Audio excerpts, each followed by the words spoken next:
Bom, gente, vamos dar início aqui. Boa noite. Queria agradecer a todo mundo que está aqui presente.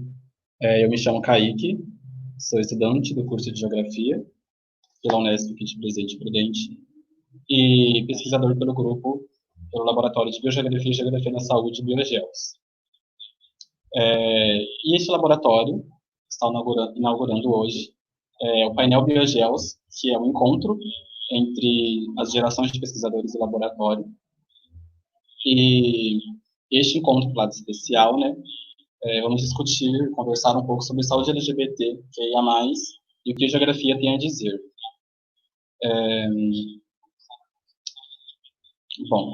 Estamos, então, vivenciando um momento, assim, bem delicado, afinal, a gente está vivendo um processo de pandemia, né, e nesse processo, algumas vulnerabilidades, elas são intensificadas e algumas pessoas tendem a sofrerem mais invisibilidade e mais dificuldade, né.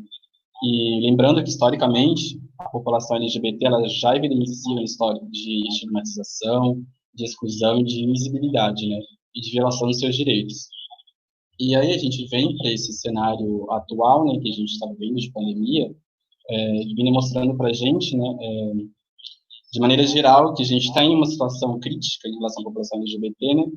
A gente começa esse processo de pandemia já numa situação assustadora, né, ela por si só já é assustadora, e com a pandemia isso tende a piorar, né. E diante disso, fica o questionamento, né, aqui para a gente, enquanto sociedade, né, como atuaremos em relação a isso. E é um pouco disso que a gente vai conversar hoje com nossos convidados falados especiais, Martim Ignacio Torres Rodrigues, e ele possui graduação em Geografia pela Universidade do Chile, é mestre em Geografia na Universidade Estadual Paulista, com orientação do professor titular Raul Guimarães, possui especialização em Gênero e Feminismo na Universidade Central de Santiago do Chile, atualmente é doutorando na Universidade Estadual Ponta Grossa, sob orientação da professora doutora Maria José da Silva.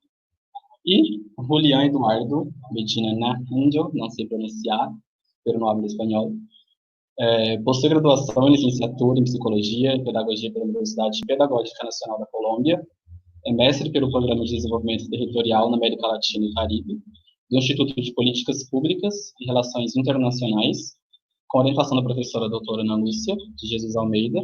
Atualmente é doutorando pela Universidade Estadual Paulista, Unesp, e desenvolve a tese Lugares Acolhedores LGBT+, na América do Sul, Militância do Cuidado, Práticas Espaciais e Resistência dos Corpos. Bom, gente, boa noite. Eu queria, desde já, agradecer por vocês terem aceitado esse convite de a gente fazer esse diálogo. E, assim, são inspirações para mim, né? Boa noite. Obrigado. Muita gratidão. Eu vou tentar fazer um apanhado, né, histórico, assim, contextualizar a situação em que o Brasil está em relação à população LGBT. O Brasil, ele já é um país extremamente desigual, né? E com desigualdades assim, históricas, desigualdades de classe, de raça, de gênero. E a população LGBT ela tem uma situacionalidade muito particular nisso, né? E a gente sabe que essa não é assim uma situação que começa agora, a gente já sabe que isso é anterior à pandemia. E eu acho interessante a gente começar pensando assim, que situação em relação à situacionalidade, né, de onde essas pessoas se encontram, né? Para a gente chegar nesse processo de pandemia. E, de maneira geral, no Brasil, temos os dados assim, chocantes, né, que o Brasil é o país que mais mata a população LGBT no mundo, sobretudo a população trans, né, que é assassinada por vítimas de crueldade. Então, estamos falando de um país extremamente desigual,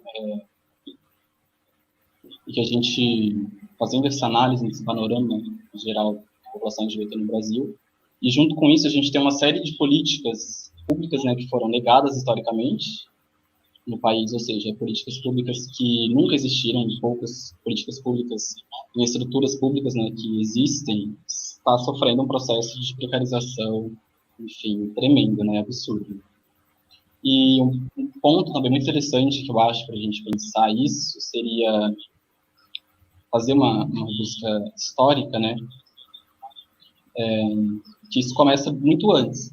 por exemplo, com a emenda constitucional, né, do teto de gastos públicos, que fez um corte gigantesco na educação e na saúde, e que agora, nesse momento da pandemia, a gente vê o resultado prático disso, né, onde a gente tem políticas como o sucateamento do SUS, que enfrenta dificuldades, né, em dar conta, e mesmo sem essa política teria também certas problemáticas, e naturalmente esse processo já prejudicaria muito, né, a população LGBT. Então, a gente já começa antes mesmo do governo Bolsonaro, né, quando o Temer assume após o golpe, e já começamos assim com o processo de implementação do congelamento dos gastos, e a gente vem para o governo atual, Bolsonaro, que assim, é declaradamente inimigo da população LGBT, a meu ver, assim, é inimigo da população como um todo, porque assim, socorro só por Deus mesmo. E este governo teve uma série de medidas antipolíticas que foram, assim, alterações, né, foram assim, significativas, os poucos avanços que a comunidade LGBT já tinha conseguido avançar.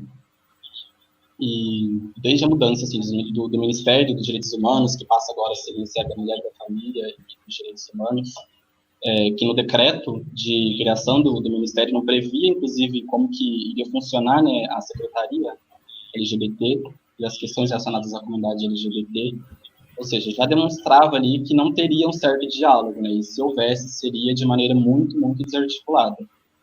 E junto com isso, a gente tem também o processo de extinção do Ministério do Trabalho, que era assim, um órgão importantíssimo para pensar políticas, né, de trabalho, de acolhimento para a população LGBT, que sim, são bem precárias também.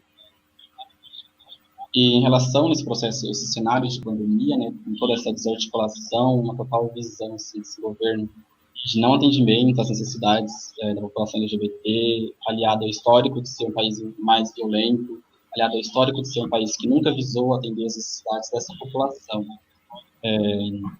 Isso me faz pensar sobre como seria neste cenário de garantir o direito à quarentena para essa população, que já tem o direito à saúde negado, né, na maioria dos casos. E que mais? Tá. Em relação ao Estado, né, o Estado da sociedade deveria, como um todo, né, na sociedade como um todo, eu falo, precisa garantir, pensar em como seria a população LGBT, né, na sociedade, seja por políticas públicas da saúde, que agora nesse momento é assim, uma discussão muito importante, que a gente vê que é uma questão mundial, né, de crise sanitária. E quando a gente fala em negação de direitos da população LGBT, são coisas mínimas, assim, né, que diz respeito à dignidade, né, parâmetros mínimos de respeitabilidade e cidadania que a população não consegue ter acesso. Em relação à saúde, por exemplo, com a falta dessa articulação, o Estado tem que se pensar uma formação dos profissionais de saúde para se capacitarem para lidar, né, com a população LGBT, com as demandas que essa população tem. E aí, nesse parâmetro, eu quero destacar a importância do movimento LGBT no Brasil, que é um movimento muito forte, que, assim, graças ao movimento LGBT, a gente teve muitas políticas, muitos ganhos. Porém, olhando para essas estruturas políticas agora atuais do país, né, é muito preocupante porque essas políticas que já foram conquistadas, elas estão em processo de precarização. Então, é importante também a gente lembrar que a articulação do movimento LGBT, que conseguiu fazer com que o Brasil se tornasse referência mundial no tratamento do HIV/AIDS, por exemplo, e que a conquista da população LGBT, né, tem um papel fundamental na luta, né, para essa implementação dessa política na década de 90, que, assim, passando por todo aquele preconceito e a violência que aquela sociedade implicava para essas pessoas. E aí, quando a gente fala em saúde, a gente também tem que fazer um parênteses aqui, né, em relação à situação de cada setor da população é diferente, né? Obviamente, assim, a estigmatização e a violência que o homem gay sofre não é a mesma que uma mulher trans e que é diferente do que uma mulher lésbica, por exemplo, enfrenta, né? Isso vai variar de acordo com dentro da sociedade, porque quando a gente fala da comunidade LGBT, a gente está falando de pessoas com necessidades, vivências, inscrições sociais muito diferentes umas das outras, né? Esse processo de marcação, de estigmatização que a população sofre, nós temos, assim, tem que ter a preocupação de dar a possibilidade de audibilidade, de visibilidade para essa população, considerando as diferenças, né, esses diferentes marcadores e como que eles se cruzam, porque quando a gente pensa em comunidade LGBT, é preciso também fazer uso desse olhar interseccional, né, sobretudo nesse contexto de pandemia que a gente está vivendo. Então, é necessário a gente permitir esse olhar ampliado sobre as diferentes vivências, né, observando como esses marcadores eles vão atravessar essas pessoas. E para a gente nortear este debate, teremos 3 questionamentos que eu vou apresentar para os meus companheiros, que seria o desafio da gente pensar, no primeiro momento, o que o movimento LGBT teria a ensinar para a geografia, um segundo tópico sobre a saúde LGBT em tempos de pandemia, e um outro terceiro em relação a uma possível agenda de pesquisas LGBT para a geografia da saúde pós-pandemia. Eu queria pedir para os meus companheiros se apresentarem, para a gente começar a pensar essas temáticas. Muito obrigado, gente. Obrigado, Kaique. Obrigado, Martim, Kaique. você quer começar? Quer que eu comece? Como você quiser, você que sabe. Então você que comece, acho perfeito e maravilhoso. Tá bom, então. Tá bom. A tua primeira questão, né? Você que me deixou opinar. Vai, desculpa. Não, tranquilo. A primeira questão, né, que colocou o Kaique foi o fato do que o que tem no movimento LGBT para ensinar na geografia. E eu também fico pensando nisso. Até que pelo fato de que eu fico pensando que eu venho para cá e eu venho como quê, né? Eu venho como geógrafo, eu venho como doutorando, eu venho como professor, eu venho como quê, ou eu venho como um Martim Torres, né, que é um nome trans, parte do movimento LGBT. Então, eu preciso me posicionar também. E, na verdade, eu fico pensando que eu me posiciono, eu prefiro me posicionar como o homem trans, pelo fato de que eu acho que, na verdade, a geografia, ela consegue ultrapassar a vida de toda pessoa. Eu fico pensando nisso. Então, como eu penso isso, eu penso que a geografia é uma ciência que, na verdade, todo mundo pode compreender, porque todo mundo moramos aqui, né, na geografia, no espaço, todo mundo tem a possibilidade de fazer território e conseguir ter um espaço no mundo. Então, eu penso que o movimento LGBT, ele tem ensinado a geografia atenção que tem no espaço. Tipo, ficar pensando como que o movimento LGBT conseguiu tensionar o espaço geográfico. Eu fico pensando nisso. Como que, finalmente, o movimento LGBT tem tentado fazer território, embora consiga ou não, mas ele está tentando ter um território, sabe? Conseguir um espaço de subversão. Como que esse espaço pode ser subversivo. Então, eu penso assim, que a geografia tem que entender que o movimento LGBT está tentando tensionar esse espaço heteronormativo, hegemônico, que é o espaço hegemônico ocidental que a gente tem por herança, né? Por herança da conquista, do furto da conquista, na verdade. Então, eu fico pensando nisso, que a geografia teria que aprender que a geografia é uma ciência que pode fazer qualquer um, porque, na verdade, você sente no coração. Eu penso que a geografia mora no peito da gente. Não é, tipo, assim, na ciência que você só encontra no livro, você vai achar na rua. A geografia está na rua. A geografia está na rua, está no espaço marginal, está naquele movimento LGBT, naquela mulher trans, que como o Kaique estava falando, né? Não é a mesma coisa ser um homem gay, não é a mesma coisa ser uma mulher lésbica, um homem trans que ser uma mulher trans. A mulher trans, com certeza que ela tem um espaço muito mais marginalizado, porque a sociedade vai punir muito mais, vai punir o fato da feminidade desse corpo. Não é o caso do homem trans, que ele consegue ter um privilégio pelo fato da masculinidade. Então, esse espaço está em constante tensionamento. Eu penso um pouco isso. Não sei se o Julian também quer aí me aportar alguma coisa, a gente pode debater um pouco. Bom, acho que debater não. Nos acompanhar Acompanhar, então. Vamos. Que eu acho perfeito. Ai, meu Deus, caí? Tô aí? Tá aí. Tá, Certo, tá. certo. Vi aqui minha tela toda preta. Beleza. Então, comentários das coisas que eu estava escutando e estava pensando. Eu vou ter que fazer um corte aqui nas ideias. Eu peço desculpas, só que fiquei olhando o chat, o bate-papo, e todo muito distante de me deixar mais tranquilo, me deixou mais preocupado, ansioso nesse sentido, porque tem pessoas da Argentina, tem pessoas do Peru, tem pessoas do Chile, então eu estou emocionado quando eu vi o número de assistentes. Falei, poucas pessoas, só que são poucas pessoas representativas da América Latina. E fico muito emocionado.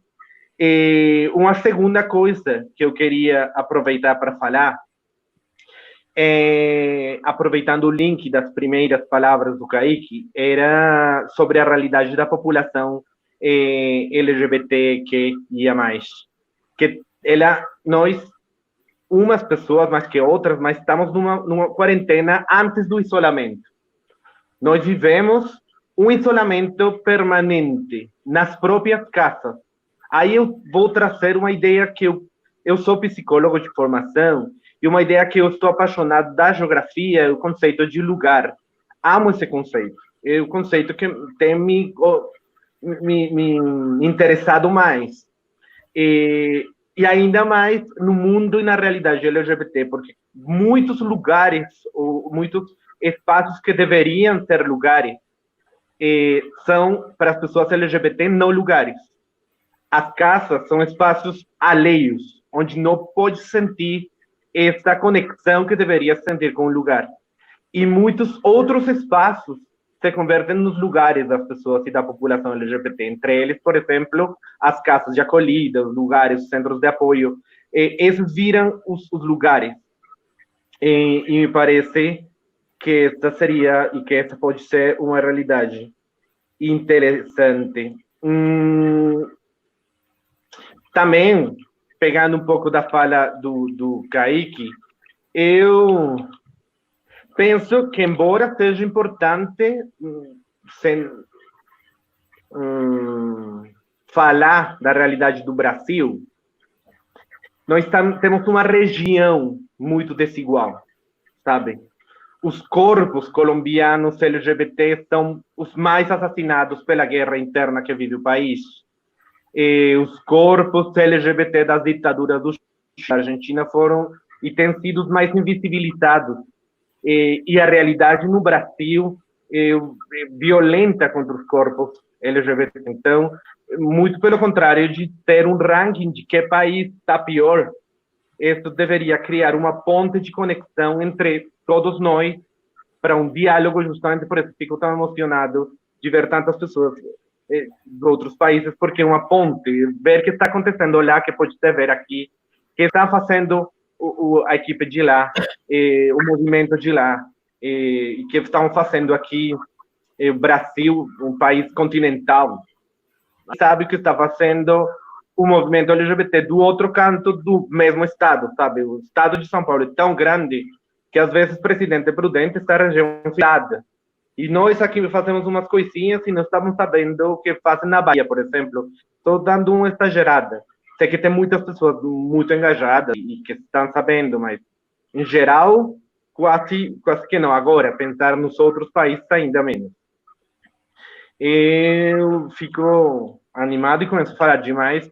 Eu só vou fechar essa reflexão primeira pensando no que o movimento LGBT poderia, não sei se ensinar, repassar para a geografia. E me inspira muito pensar nas letras do movimento LGBT, sabe? Como todo este tempo tem sido uma construção de reconhecimento de particularidade. E como muitas letras pode ter neste momento estamos com 18 letras, mais ou menos, acho, depois do mais.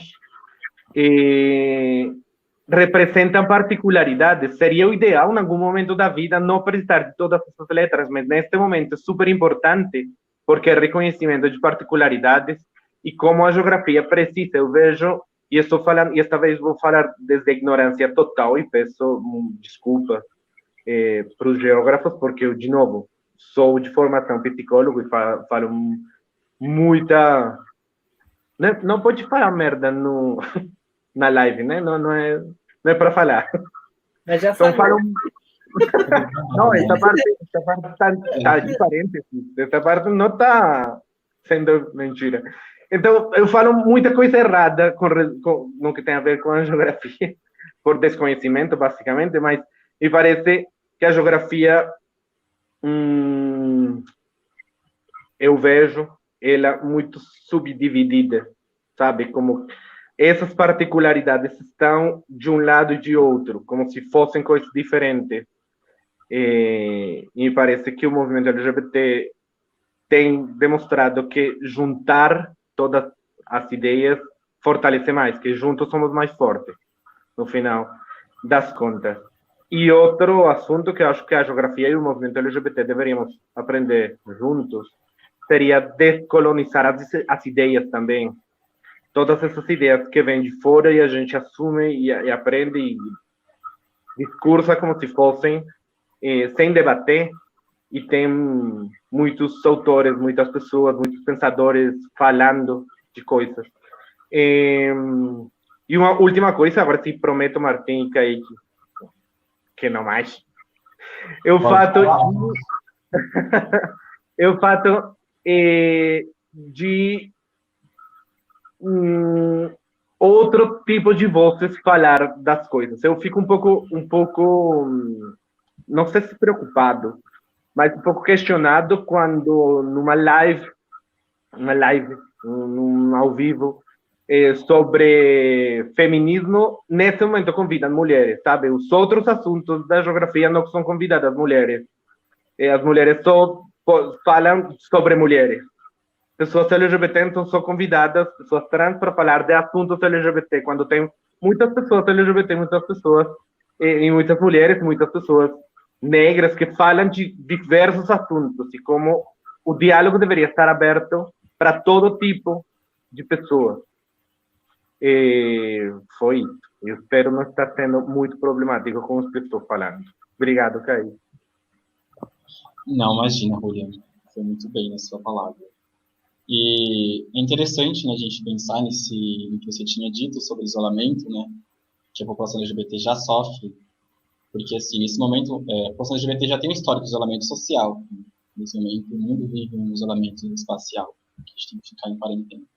E a população LGBT, ela sofre as duas formas de isolamento, né, dentre tantas outras coisas, né, que interpassam.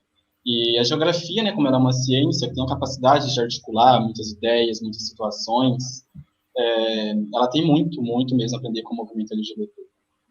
E estabelecer uma relação dialógica, né? E, Martim, você queria comentar mais alguma coisa? Ou não também? Sim, na verdade, a saúde das pessoas LGBT já era complexo, né? Já era um negócio complicado. Então, agora fica pior por causa da pandemia, quarentena, o isolamento, e não é só isso, né? É o fato da economia também. Com certeza que a população LGBT, ela já é uma população marginalizada pela sociedade, não é uma população marginal só porque sim, né? É uma população marginalizada pela sociedade, com a discriminação. Então, o que acontece? Quando você não tem a possibilidade de trabalhar, não tem uma possibilidade que a sociedade possa te acolher para você trabalhar, você já tem uma marginalização muito forte. Daí acontece na pandemia, acontece na quarentena, você não tem capacidade para fazer quarentena, sabe? Eu fico pensando nisso, o privilégio que tem uma pessoa que pode ficar em casa, né, que tem um computador, tá, como eu agora, né, que eu consigo fazer uma live com você, então eu fico pensando, isso aí é um privilégio, isso aí não acontece com todo mundo, não acontece com todo mundo que não é LGBT. Já pensou a pessoa que é LGBT, que já tem um nível de interseccionalidade muito forte? Então, fico pensando nisso, na interseccionalidade que tem a pessoa, o corpo, ele tem muita interseccionalidade. Então, se você pensar que acontece essa pandemia e que já tinha pessoa morrendo por causa da saúde, porque é pobre, porque é marginalizada, porque é LGBT. Então, aí você tem que pensar o que vai acontecer agora com a pandemia. Para mim, na verdade, eu vou ser um pouco, eu acho que pode ser meio controversial, né? Mas eu vou falar, na verdade, o que eu penso. Eu penso que para o governo, para muitos governos, nem vou falar o que é governo, você já sabe que governo é, né? Mas tem um monte de governo no mundo inteiro que eu acho que foi muito fácil isso aqui da pandemia, sabe? Porque ficou muito fácil agora jogar todo mundo para fora, vai morrer lá fora, então você não pode fazer quarentena, eu sinto muito. Você sabe que quem fala assim, né? Eu sinto muito. É, então, acontece um pouco isso que eu fico pensando. O problema é que, na verdade, as pessoas não têm a capacidade para fazer uma quarentena com dignidade, mas o pior é que também não tem uma vida com dignidade. O que vai acontecer depois da pandemia? A vida vai continuar igual? Eu fico apavorado quando a pessoa fala, vamos voltar para a normalidade. Qual que é a normalidade, gente? A normalidade é um sistema capitalista muito forte, de escravidão quase. Você tem um salário que não dá para você comprar a cesta básica. Então, se você tem isso aí não é um emprego, gente. Isso aí é escravidão. É você tentar ter dinheiro para você tentar conseguir comer. Isso aí é escravidão. Então, eu fico pensando nisso e penso como que a gente vai conseguir sair disso aqui. Eu penso que vamos ter que tentar fazer outro sistema. Não tem jeito. E dentro desse sistema, a população LGBT tem que estar junto. Tipo, eu não fico pensando que a população LGBT tem que fazer uma coisa isoladamente. Não. A população LGBT tem que estar junto com a população inteira, porque, na verdade, a pessoa é uma pessoa como qualquer um. Então, eu fico pensando que, na verdade, o que eu falava, o Julian, né? Tomara, e é muito utópico, e eu também gostaria, que a gente não tivesse mais esse negócio de LGBTIQ+, na verdade, o que eu gostaria seria que isso aí não fosse importante. Mas acontece que agora, na data de agora, no momento que a gente está vivendo agora, não tem jeito, porque é político. É político você se colocar na LGBTI. É político, porque você precisa se posicionar para o mundo. E daí tem um monte de coisas que você pode fazer, e nós, que estamos na academia, temos uma missão, é a nossa missão fazer. Porque se eu tenho o privilégio de ser um homem trans e ser professor agora, eu tenho a minha missão de falar, eu sou trans, eu estou aqui para que todo mundo saiba que uma pessoa trans pode fazer. Que uma pessoa trans pode fazer mestrado, pode fazer doutorado, pode ser professor. E pode ter também isso. Então, eu fico pensando também em que a gente tem que fazer essa posição política do LGBT. E agora, pensando na saúde, né, eu acho que o Kaique, o Raul, a Carol me convidaram para fazer isso, porque você sabe que eu trabalhei na saúde, né? Então, como eu trabalhei na saúde, eu consegui ver muita coisa que vai além da academia, né? Porque quando você está aí, você está enxergando a realidade o tempo todo. Daí eu fiquei muito tempo tentando, né? Tentando ter uma conexão para a saúde com o hospital, né? O posto de saúde, e ter a população LGBT que tinha muita dificuldade para entrar na saúde. Porque, na verdade, se eu ficar pensando na pandemia, a pandemia é só sabe como que é, o lunar, não sei como que se fala isso em português, lunar, não sei como que se fala, pinta, acho que se fala pinta. Uma pinta, é só uma pinta a pandemia. Na verdade, o que acontece é muito mais que isso. A pessoa LGBT morre porque não tem vontade de ir para o médico. Não dá vontade de ir para o médico se você, quando vai no médico, o cara não vai te tratar com a tua identidade de gênero. Não faz sentido, não faz sentido. Não faz sentido também se você é uma mulher lésbica, você vai no médico e o cara fala para você não engravidar. Gente, não faz sentido nenhum. Então, a pessoa LGBT não vai no médico, e não vai no médico só pelo fato da discriminação.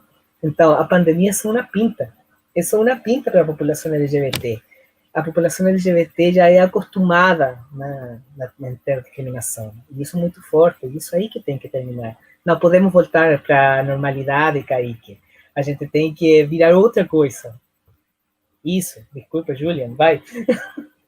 Não, você pode falar, e só vou fazer um adendo sobre essa normalidade sua, porque essa normalidade, não podemos voltar nessa normalidade, sabe? Porque essa normalidade era e foi e sempre tem sido a coisa mais anormal que pode ser que pode experimentar as pessoas, os seres humanos.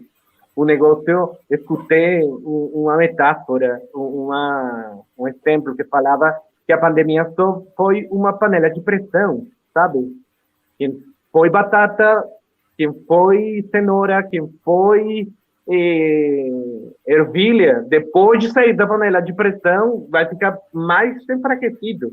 Quem estava forte antes vai sair um pouco enfraquecido, mas quem era já fraco, quem já estava sendo enfraquecido pelo sistema, vai sair muito mal. Então, primeiro, essa normalidade não pode voltar. Acredito que precisa ser, talvez seja um pouco utópico a ideia, mas precisamos olhar para lá, que essa pandemia precisa mudar a visão. Ou a normalidade nova é antirracista, é antimachista, é anti-LGBTfóbica, ou não voltamos nessa normalidade e queimamos tudo. Porque precisa ser radical. E eu escrevi alguma coisa, mas já esqueci. Então, já não vou falar mais. Aí, pode falar.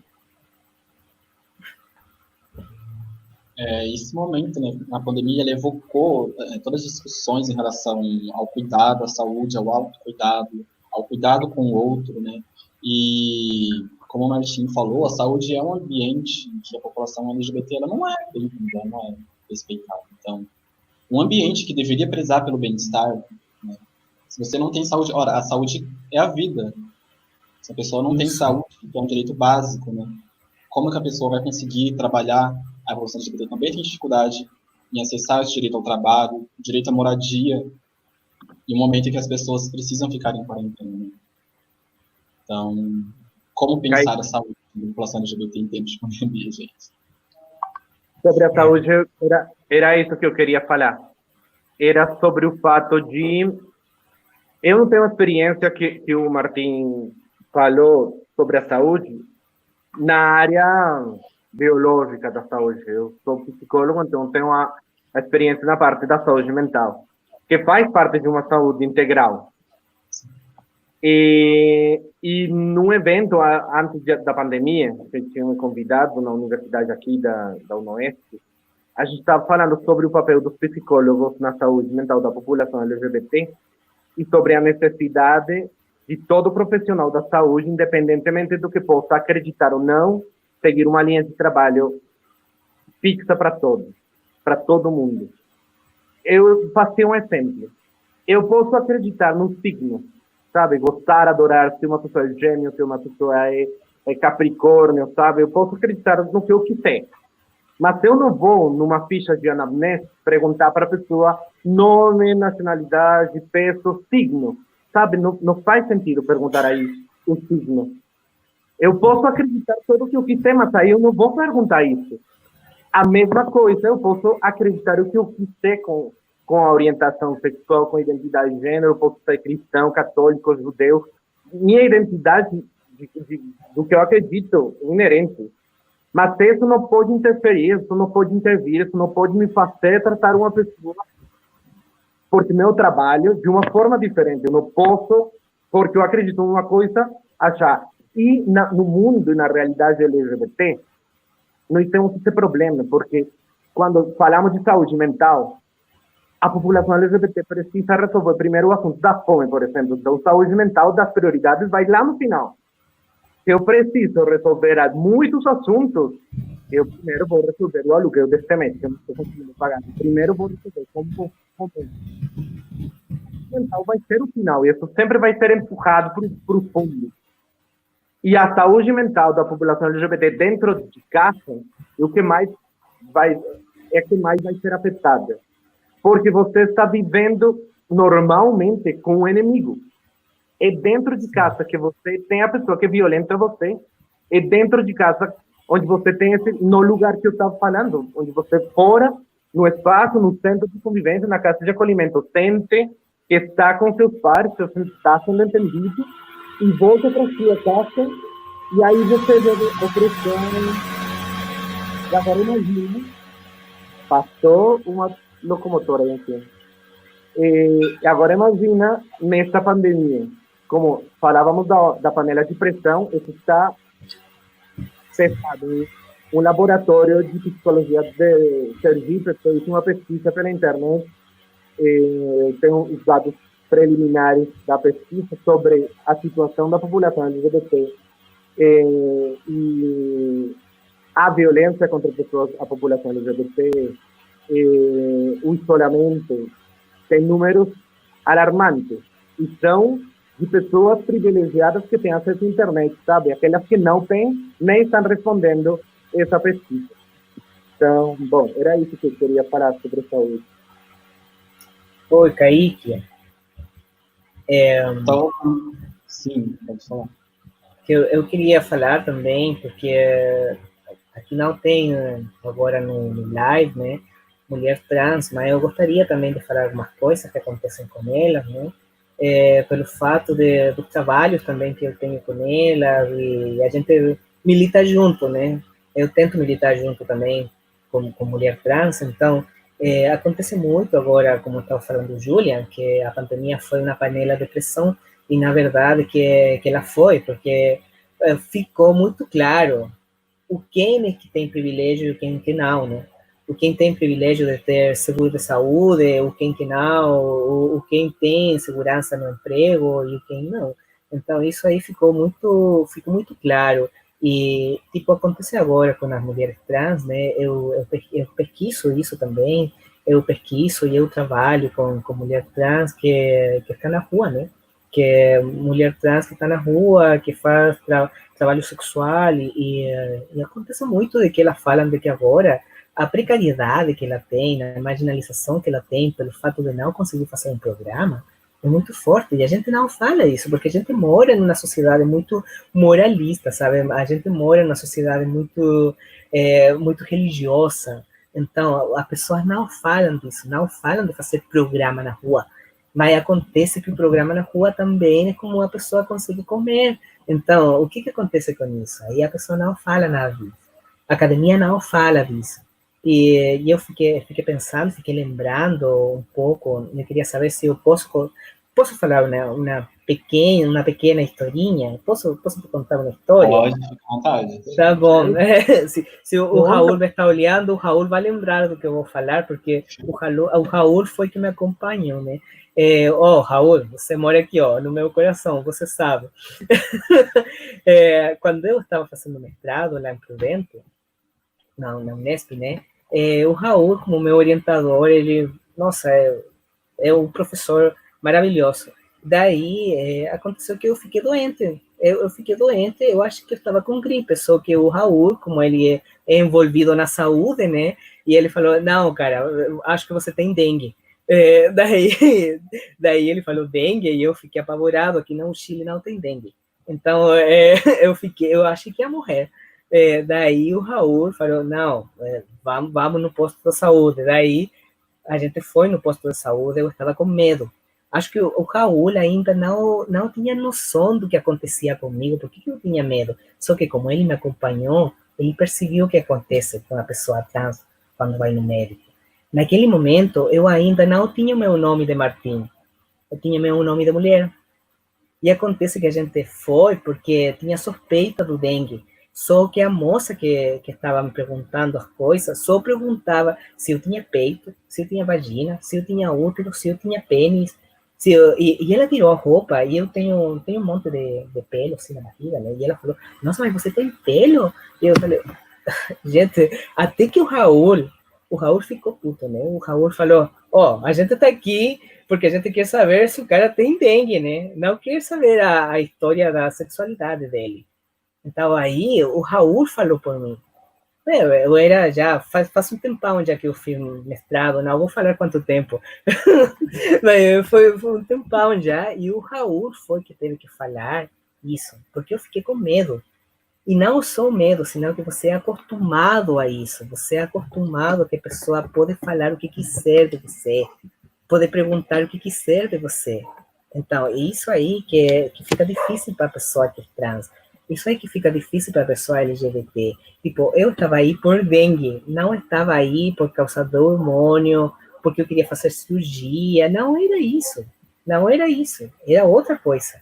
Então, a curiosidade que tem do pessoal até acontece num posto de saúde. Então, gente, isso não pode acontecer. Isso é essa história que eu queria te contar. O mais louco é que acontece principalmente num posto de saúde, sabe? Não que até num posto, sino principalmente no posto de saúde, onde mais, Onde não deveria ocorrer. onde menos deveria ocorrer, é onde E mais. acontece em todo lugar, acontece na universidade. Você nem imagina quanta pessoa falou para mim, prudente, que era para eu ir embora, porque não tinha noção de que uma pessoa trans podia fazer faculdade, sabe? Foi só o Raul que teve a coragem de falar, não, eu vou orientar um cara, vou orientar um cara, porque ele vai dar certo. Só o Raul que teve coragem. Então, isso aí é difícil, sabe? Porque a faculdade é um lugar de discriminação. A universidade, a escola também. Por isso eu acho, fugindo um pouco do assunto, mas quero fazer uma homenagem, eu acho bem significativo nós aqui estarmos abrindo este painel Biogeo, sabe? Essa fala da questão LGBT, da questão de gênero, porque eu estou ciente que na Unesp e em várias universidades, na geografia, mas na Unesp em geral, e sem intenção nenhuma de puxar saco do Raul, porque não sou interessado em fazer esse tipo de coisas, mas sou o Raul que bota a cara para fazer uma coisa dessa, sabe? Então, muito interessante começar um assunto um pouco fora do mundo acadêmico, porque como o movimento LGBT contribui para a geografia seria uma pergunta que você não encontraria normalmente em um debate de geografia, e estar nós e esse assunto abrindo este painel de biogeos me parece muito significativo e fico muito lisonjeado. Sim, sim. E sobre o que o Martim falou, né, em relação ao atendimento aqui do dente, assim, a geografia é isso, né? A gente faz essa análise porque, assim, é uma cidade de interior, uma cidade super fundamentalista, colonialista, é uma cidade super conservadora, né? E eu vou ver alguns comentários aqui que estão fazendo, gente, inclusive podem fazer perguntas, tá? E sugestões, algumas falas. Teve um comentário que me chamou a atenção, foi o Williams Ventura que falou, durante a pandemia, fica claro que a conexão dos movimentos em redes, movimentos potencializa a ação coletiva e solidária, né? Certamente não resolverá todos esses problemas, mas diminuirá o impacto de tudo isso, né? E a geografia, bem como seus geógrafos, sobretudo os geógrafos LGBTQIA+, podem contribuir para a construção dessas redes, né? Então, seria esse o caminho da geografia como movimento LGBT, construir redes, para se pensar em como agir, né, sobre esse momento que evocou a saúde como discussão central, né, da população LGBT tem muita dificuldade de acesso a um direito que é negado. Porque, assim, a gente vive isolado, assim, na margem da sociedade, né, fora da margem, né, para ser mais específico.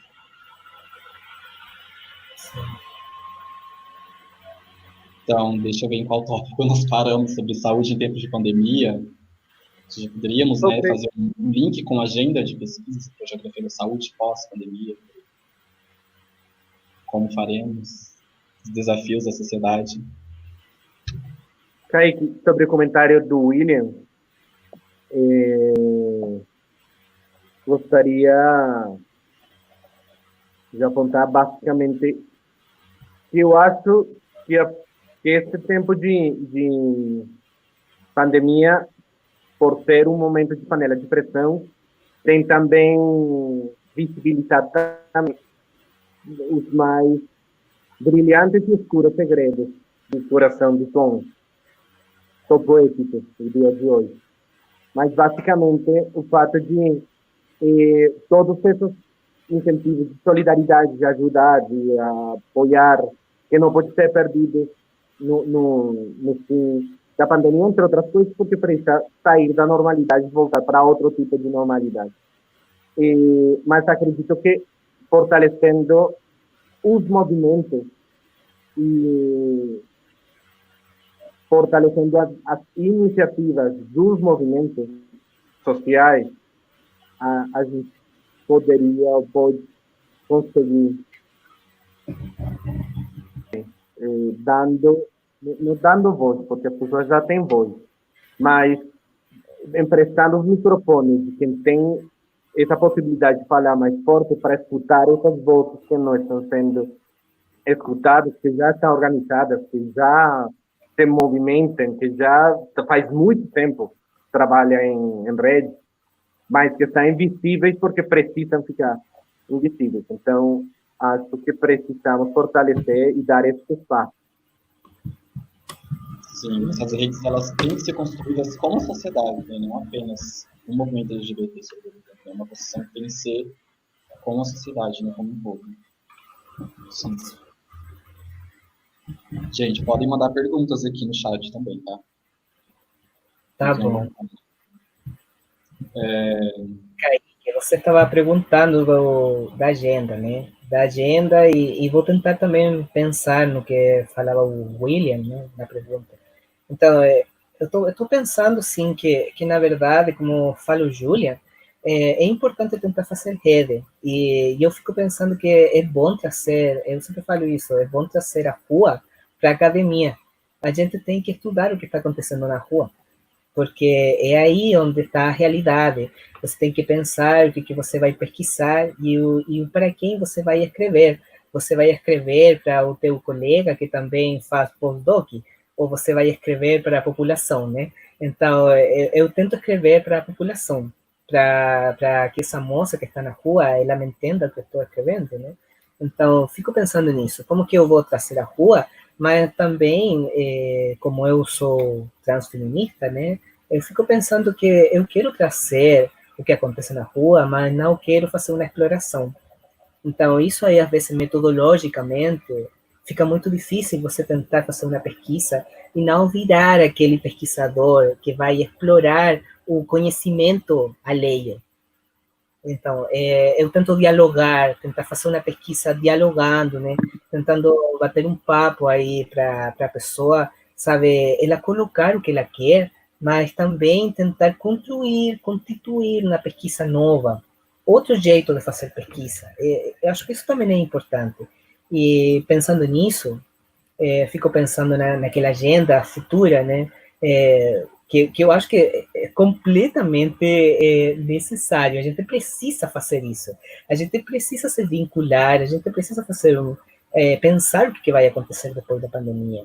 Então, só que eu penso que é muito difícil, porque você teria que pensar que você tem que mudar o sistema. Senão, você vai tentar só fazer reforma para o sistema que já tem, mas você não vai mudar o sistema. E o que a gente está precisando, eu acho que é mudar o sistema. E não é só pela pessoa LGBT, não é só para a mulher, não é só para a pessoa pobre, é para todo mundo. Eu acho que a gente não tem percebido que quase todo mundo está muito oprimido. A opressão, eu acho que quase todo mundo tem, só que o sistema, ele é muito inteligente e tenta fazer pensar que você é livre. Isso aí que é o pior, que você acha que você é livre, você não é. Então, eu penso isso, que na verdade o que a gente tem que tentar mudar é o sistema. Agora, mudar o sistema a gente não vai conseguir daqui a setembro, outubro. Eu tenho vontade de que a pandemia acabar setembro, outubro, né? Vamos ver se dá certo. Agora, se Talvez dá não certo, tenha. agora tem outra, né? Não. Não sei se você viu o jornal hoje, mas já tem outra pandemia que está aí na porta, que é aquele Sim. negócio da gripe porcina, sabe? Do porco. Então, não sei se a gente vai conseguir sair da pandemia ou não. Ou a gente vai sair, vai entrar em outra, não sei. Mas se a gente conseguir sair em setembro, outubro, não dá tempo para você conseguir mudar o sistema. Só dá tempo para você pensar na agenda, né? Que é o que você está colocando na tua pergunta.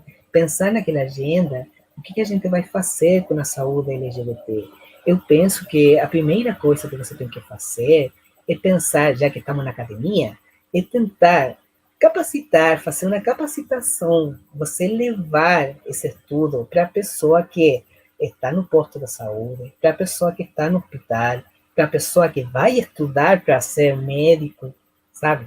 Você precisa levar isso. Você que está na academia, a gente que está na academia tem que levar isso para a pessoa que vai mexer com a população LGBT. Não adianta você fazer um artigo e mandar para a revista, não adianta com isso. Você tem que levar esse conhecimento para a pessoa que vai ficar ali o dia todo mexendo com a saúde. Eu penso isso. Eu penso que, na verdade, é o médico, é a pessoa que está aí no posto de saúde, que não é só um médico, né? Tem tecnólogo, tem a enfermagem, tem um monte de coisa que precisa saber. Sim, sim. Educação é um instrumento de transformação social, né? E o papel da academia está nisso, né? De dar suportes, né? Para a gente pensar isso, né? Então, inserir mais essas pesquisas, né? Essas pessoas nesse espaço e pensar também essa mudança, né?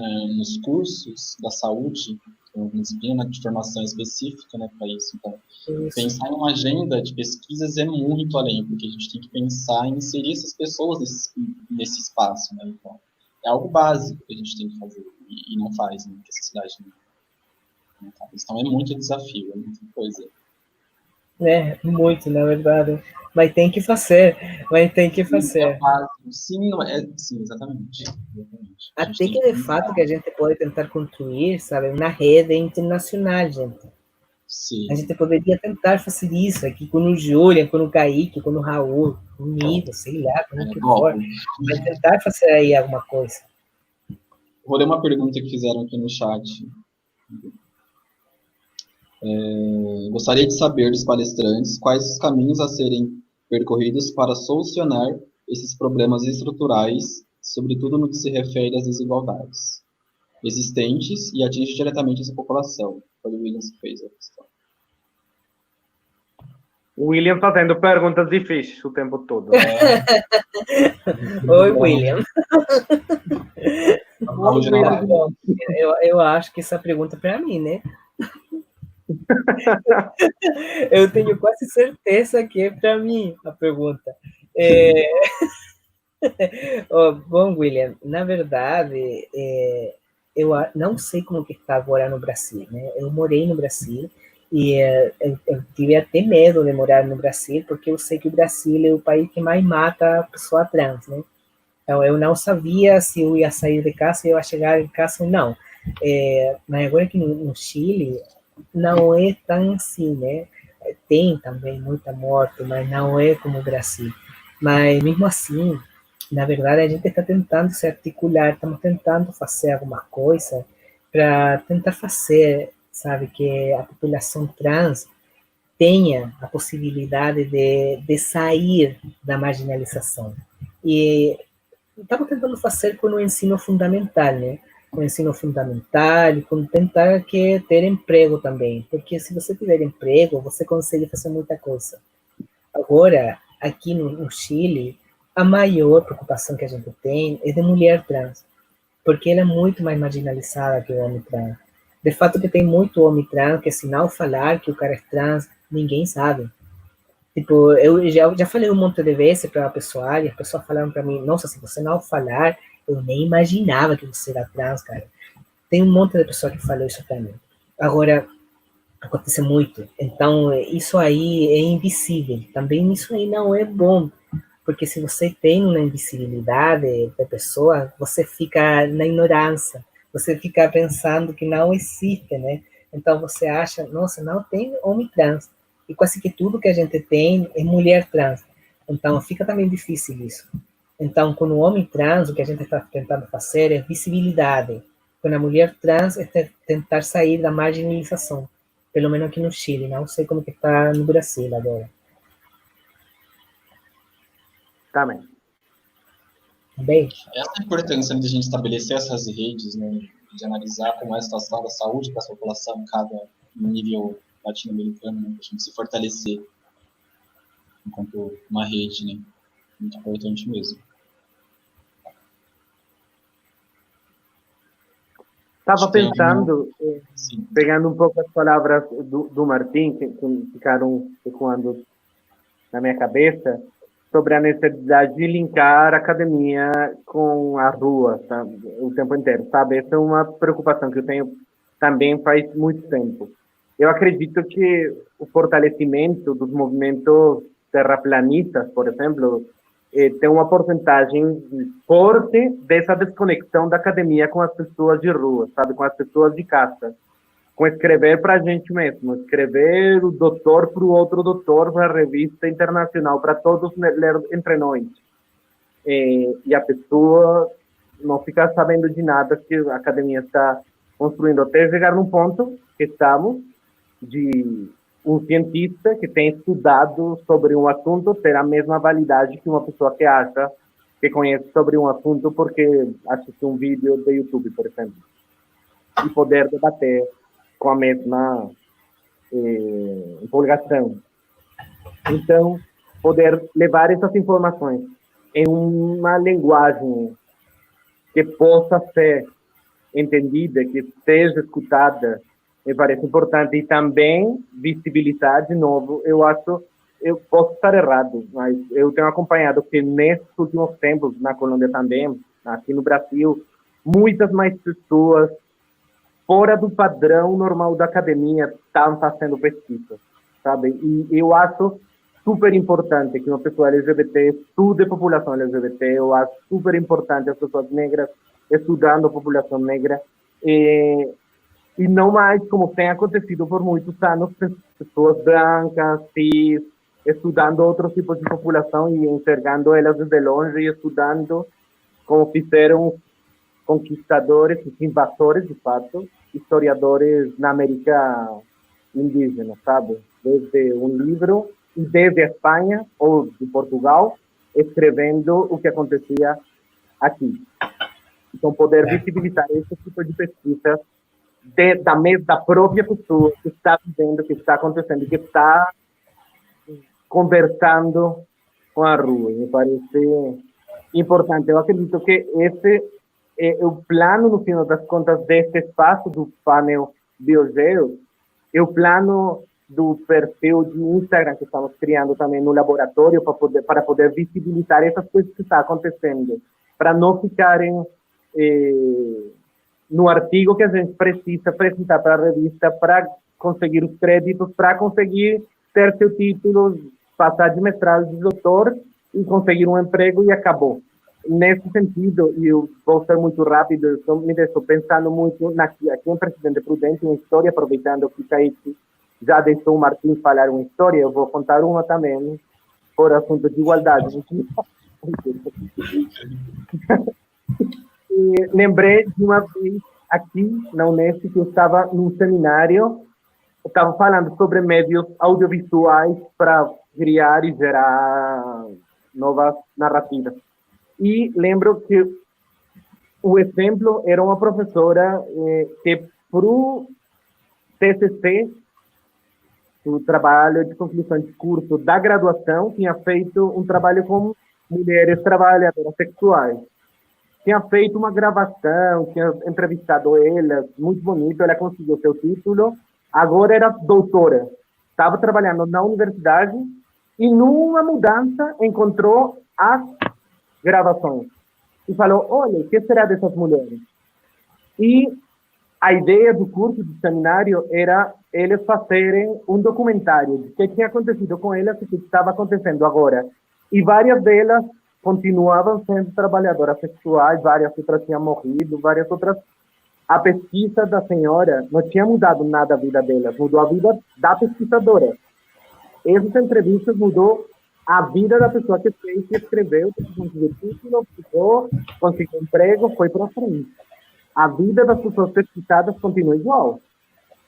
Então, acho interessante essa visibilidade da pessoa que está lá e pesquisa do seu grupo e visibiliza a realidade que está tendo, e essa pesquisa muda a sua vida e muda a vida das pessoas que estão envolvidas. Esse tipo de pesquisas precisam ser visíveis, precisam ser divulgadas. Acho que precisamos, com urgência, uma rede para saber o que está acontecendo nesse sentido no Chile, o que está acontecendo nesse sentido na Colômbia, aqui no Brasil. A relação Brasil-América Hispana é um pouco complicado, parece como que nós podemos comunicar, sabe, como que as coisas não acontecem e estamos muito próximos e podemos nos comunicar em realidade parecidas, muito similares. É basicamente isso. Acabou minha história. Sim, exatamente. Eu vou ler mais uma questão que fizeram aqui no chat. Giovanni Pous. De que forma vocês visualizam uma integração mais consolidada do movimento LGBT+, na educação básica? Como a geografia pode integralizar e expandir essas fronteiras no ensino? A educação, novamente, voltando, no papel de transformação. Que legal. Julian, posso ir eu? Pode. Eu preciso mais tempo para pensar. Tá bom. É assim, tipo, eu também tenho pensado isso, e aqui no Chile tem uma escola que eu acho muito legal, que é uma escola para toda pessoa que foi discriminada. E antigamente era uma escola onde somente tinha pessoa trans. Pequeno, estou falando de 5 até 14 anos. Então, pequeno mesmo. E que saíram da escola porque não conseguiram, né, ficar na escola por causa da discriminação. Daí, a gente aqui fez com uma organização, né, não eu, senão estou falando uma organização muito linda, né, que o nome é Selena, você pode procurar depois, né, na internet. Fizeram uma escola e o governo ele conseguiu colocar um lugar, né, para eles montarem uma escola aí muito boa. E com o tempo, né, as pessoas também ficaram sabendo dessa escola e agora tem de tudo, né? Tem pessoa hétero, cisgênero, trans, lésbica, homossexual, tem de tudo, né? Porque, na verdade, é um tipo de educação diferente, onde você vai tentar ter uma educação que não é normativa, uma educação que vai ensinar que não tem coisa de homem ou de mulher, senão que o que você quiser. Então, eu acho massa isso. Eu acho muito legal a escola de Selena. Eu acho muito bom. O nome da escola é Amaranta Gomes. E a organização é Selena, se você quiser procurar por ali. E acho muito legal o que eles estão fazendo com essa escola, porque é uma meninada que não tinha possibilidade de se sentir à vontade no espaço da escola. Então, agora tem no espaço e é muito acolhedor para qualquer um. Você não precisa ser trans para ir para essa escola, porque isso aí também foi um bate-papo muito bom. Só vamos aceitar a pessoa trans na escola, a gente vai acabar fazendo a mesma coisa que faz outra escola que não aceita a pessoa trans. Então, a gente fala, não, com certeza, pode ser pessoa trans, pessoa cis, pessoa heterossexual, homossexual, tanto faz. Então, é muito bom. Eu acho muito legal. E eu penso que, na verdade, a geografia, o que tem que fazer, o que poderia fazer, né? O que a gente poderia fazer como geógrafo é, primeiro, pesquisar onde que tem espaço de discriminação na escola.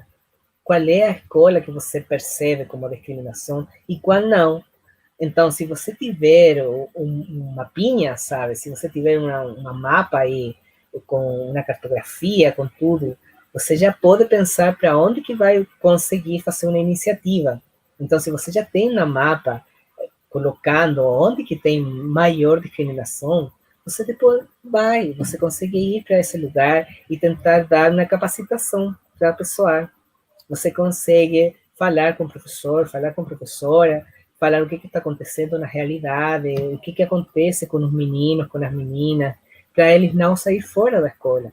Então, eu acho que a geografia poderia ajudar nisso. Eu acho que pode ser. E que se você conseguir ir para a escola fundamental, já muda a cabeça da pessoa. Se você conseguir mudar a cabeça de uma criança, você muda o futuro. Eu voltaria na ideia da rede. Acho que a rede resolve muita coisa, porque essas ideias que está acontecendo no Chile, temos em São Paulo a Casa 1, por exemplo, que é uma iniciativa super legal, que tem um viés artístico também, que atinge as pessoas, abrange as pessoas do bairro, as crianças do bairro, fazem oficina de teatro, fazem oficina de música lá em São Paulo, e como a construção desse espaço acolhedor tem dado certo e por que razão deu certo e o que está acontecendo de novo no Chile, o que está acontecendo na Argentina, todas essas militâncias do cuidado que eu estou chamando na tese do doutorado, sabe? Toda essa luta toda essa ação de lutar pelos direitos do outro, cuidando do outro. Eu estou entendendo a luta militante como duas. Uma luta que vai para a rua, faz passeata, faz marcha, luta pelos direitos ativamente, e outro tipo de luta e militância do cuidado, que vai e protege, que depois dessa marcha protege a pessoa. E isso a população LGBT faz muito tempo atrás. Os movimentos feministas fazem muito tempo atrás. Então, que projeto está acontecendo, que projeto está sendo estudado, que projeto está dando certo em outros cantos geográficos do continente, e como posso eu replicar esse caso na minha escola, por exemplo, já que estamos falando de educação. Sim, sim. Esse papel, né, da educação libertária e o exemplo que o Martin trouxe, a prática disso, né, de como isso é possível, a gente trabalhar isso na escola. E a educação é um instrumento de controle social, nesse sentido, assim, né? Então, é pensado que a educação não principalmente aqui no Brasil, né, que não é tratada essas questões. Né? E a geografia tem muito a contribuir, justamente porque essa capacidade de desenvolver o pensamento crítico, né, da pessoa. Então, é possível. É possível. Fiquem avançados. Oi? Muito bem, é possível. Pelo uma vez também. Talvez tenha mais algum comentário, gente. Vocês podem apontar mais algumas coisas que vocês quiserem, tá? Deixa eu ver aqui no chat. As pessoas estão tímidas, ninguém quer conversar com a gente. Só o William que estava fazendo as perguntas. O William faz mais perguntas. Não vou fazer bullying. Martinho, você poderia falar mais sobre essa escola? Porque, assim, eu acho que essa questão da educação sempre voltou aqui no debate, né? Sim, de fato que eu estava pensando como colocar um nome, né, para todo mundo do live ver. A escola é Amaranta Gomes. Eu não sei se dá para você colocar aí para todo mundo ver, né? Vou pedir para inserir link. Ou eu posso te escrever aqui e você coloca. Então, é assim, essa escola é uma escola que começou faz pouco tempo, faz já 5 anos e pouco, né? E foi por causa de que Selena é a primeira menininha daqui do Chile que falou que era transexual. E ela falou, tipo, com 4 anos de idade. Daí, virou muito difícil para a mãe dela, o pai dela, conseguir ter uma escola para que ela conseguisse ficar à vontade com a feminidade dela. Então, foi a mãe dela, que foi muito forte, e falou, não, eu vou colocar uma escola. a gente pensava, pô, é um sonho, né?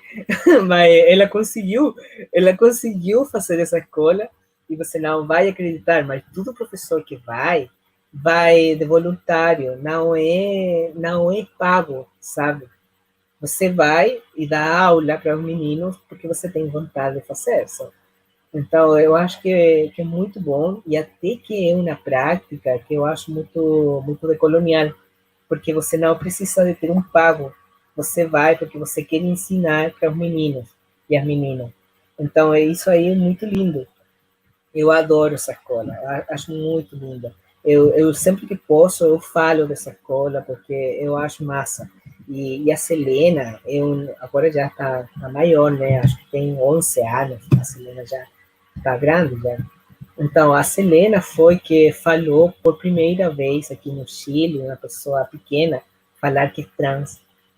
E porque geralmente você não sabe disso. Geralmente a população trans fala tipo 18, 15, 20 anos, né? Só que daí que ela falou, tem um monte de criança falando, eu também sou trans. E agora tem um monte de criança que fala na hora que, oh, pai, mãe, eu sou trans. E agora tem, né? Agora tem organização para isso, tem acompanhamento, tem um jeito de fazer. Então, isso aí é bom, porque agora tem um monte de coisa que antigamente não tinha. Tipo, até o posto de saúde também tem melhorado um pouco aqui no Chile, né? Acontece às vezes algumas coisinhas, né? Mas tem melhorado um pouco. Então, isso aí fica muito legal, porque você tem médico também que está tentando acompanhar esse processo. O processo trans, quase ninguém sabe da saúde trans. Ninguém sabe o que acontece com uma pessoa trans quando você coloca hormônio. Quando você tira um monte de coisa e coloca outra, sabe? Então, você tira coisa do corpo e você coloca outras coisas no corpo. Você, além disso, você pega hormônio, você nem sabe o que acontece com o corpo. E quase não tem médico que sabe. Então, isso aí, eu acho que também é importante colocar, tentar se capacitar um pouco para isso. Sim, e a educação é importante, que é um direito básico, assim, primário, né? Para se identificar enquanto cidadão, para garantir os outros direitos. Então, isso. Educação e saúde. É o básico. Em relação à saúde, eu queria fazer um tensionamento com você e uma reflexão que eu estava pensando agora em relação à pandemia. Porque, assim, tem toda essa discussão da criação da noção de grupos de risco, né? E que a gente precisa isolar um grupo específico da população.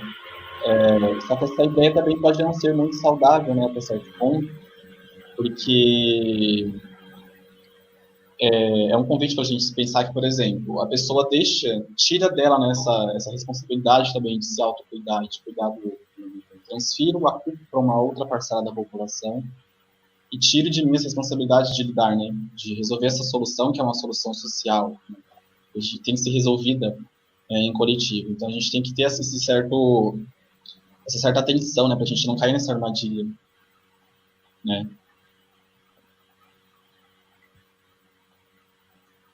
Nossa, que difícil a pergunta. Júlia, não sei se você ou eu. Ou vou eu. Eu acho que eu vou seguir escutando você, porque eu fiquei pensativo. Eu não saberia.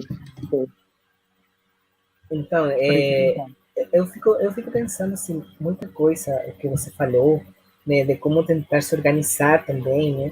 Porque agora eu tenho um pensamento e eu vou te falar bem agora o que eu penso, né?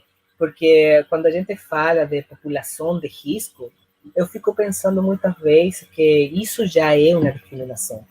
Quando a gente fala disso, na verdade a gente tem que falar prática de risco, porque você não é uma pessoa de risco. O fato de você ser LGBT não faz que você seja de risco. Você vai ter práticas na vida que vão fazer que você seja uma pessoa com risco. Então, o que eu penso disso? O fato de eu ser trans não me coloca como uma pessoa de risco. O que acontece é que se a sociedade não aceita que eu sou trans, e eu não consigo ter emprego, não consigo ter casa, não consigo ter uma cesta básica para comer, não tenho saúde, então isso aí vira um risco. Não é o fato de você ser trans, não é o fato de você ser gay, você ser lésbica, de você ser uma mulher trans, até que também não é um fato que também acontece muito, que a gente coloca população de risco, trabalhadora sexual, mas não é, o trabalho sexual não é o problema é outra coisa, o problema é você não usar camisinha, é você estar na rua, é você ter um cara que pode tentar fazer alguma coisa para você, pode tentar matar você, fazer alguma coisa. O problema não é o trabalho sexual, o problema não é a trabalhadora sexual, o problema não é a mulher trans, o problema é o que acontece com a sociedade. Então, eu tento ter muito cuidado quando eu falo de pessoa ou população de risco, porque, na verdade, eu acho que tem momento de risco, tem lugar de risco, tem prática de risco, mas não tem população de risco. Porque então você fica pensando que é perigoso virar trans, você fica pensando que é perigoso ser uma pessoa homossexual, e não é perigoso. O que é perigoso é o que a sociedade pensa disso. Então, isso é que eu fico pensando. O perigo, na verdade, é o que acontece na sociedade. Agora, como você consegue tentar organizar isso aí? Ai, gente, Kaique, você é muito difícil também com a pergunta, né? Como que eu vou conseguir organizar isso agora? Como que eu vou conseguir organizar isso agora na pandemia? Então... Eu pensei isso porque, assim, esse processo de marcação, né, de grupos de risco veio lá da pandemia da AIDS, né? Que a população LGBT foi marcada como um grupo de risco. E essa noção, voltando, é um pouco perigosa, né? Que a gente viu o que isso causou, né, naquela época. E que se desdobra até hoje em dia, né? É bem nisso que eu estava pensando, no HIV, que a pessoa fica pensando que se uma pessoa homossexual, você vai virar uma pessoa de risco para pegar HIV. E não é assim, não. O problema é você não usar camisinha. Pronto, acabou. Você pode ser uma pessoa heterossexual, homossexual, transexual, tanto faz. Você não usa camisinha. Então, então é bem nisso. A prática não é a pessoa. Então, eu penso nisso, como que, na verdade, virar uma pessoa de risco vem daquela pandemia, como você falou, do HIV, porque é aí que a população LGBT ficou marcada com uma discriminação. Sim. Não sei se consegui responder a tua pergunta, Kaique. Não foi mais uma pergunta, não. É pra gente pensar. Você respondeu sim. Era para deixar aí no ar. Ou deixar para a história que a gente não sabe. Deixa para inserir na agenda. Então, olha, estamos aqui já há bastante tempo na live. Assim, ficaríamos horas, mas 3 horas, assim, dias conversando sobre isso, porque tem muita coisa para a gente conversar sobre. E, como eu estou vendo que não tem mais tantos questionamentos aqui no chat, se vocês quiserem partir para algumas considerações finais sobre esse tema, o tema dessa conversa.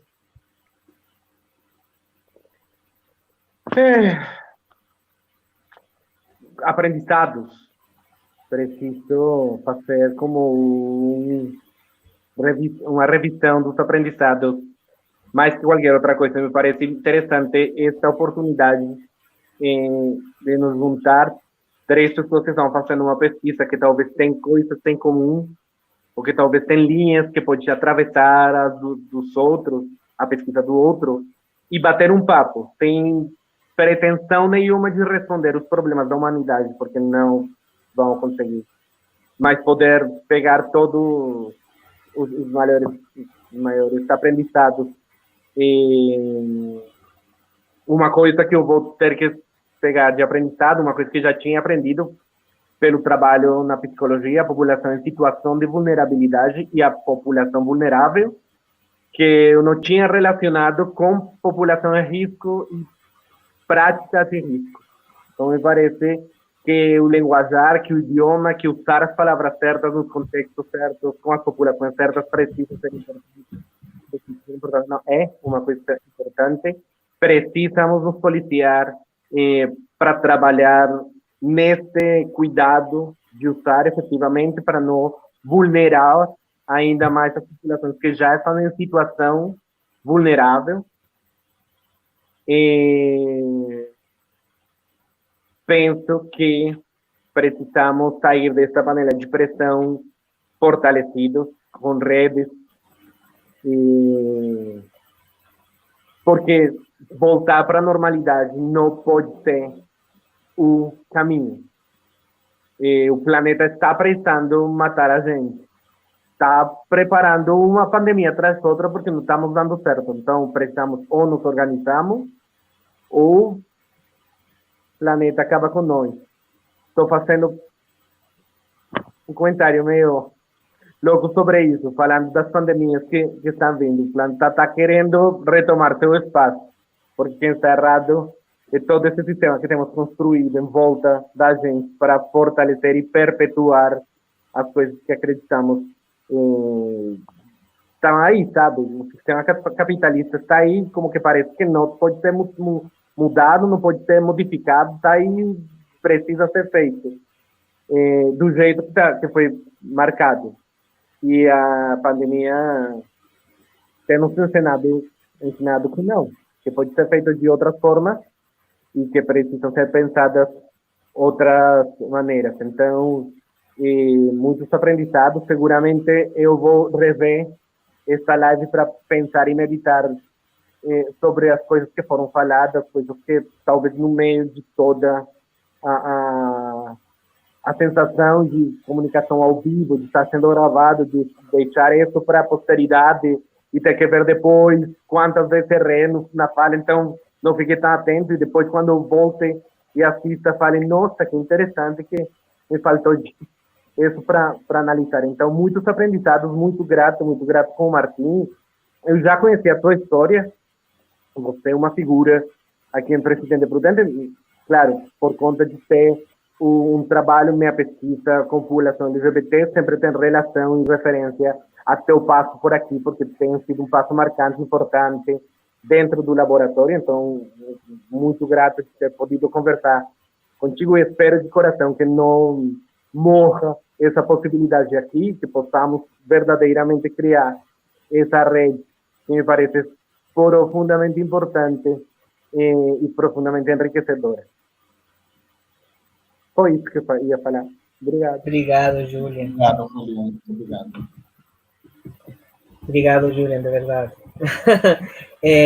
Bom, eu estava pensando, né, o que eu vou falar no final, e eu fiquei pensando, não sei se você lembra que teve um cara que falou, também um cara de governo, não vou falar quem, o cara foi falar que a pandemia não tem cor, que a pandemia não tem discriminação por ninguém, mas a pandemia tem.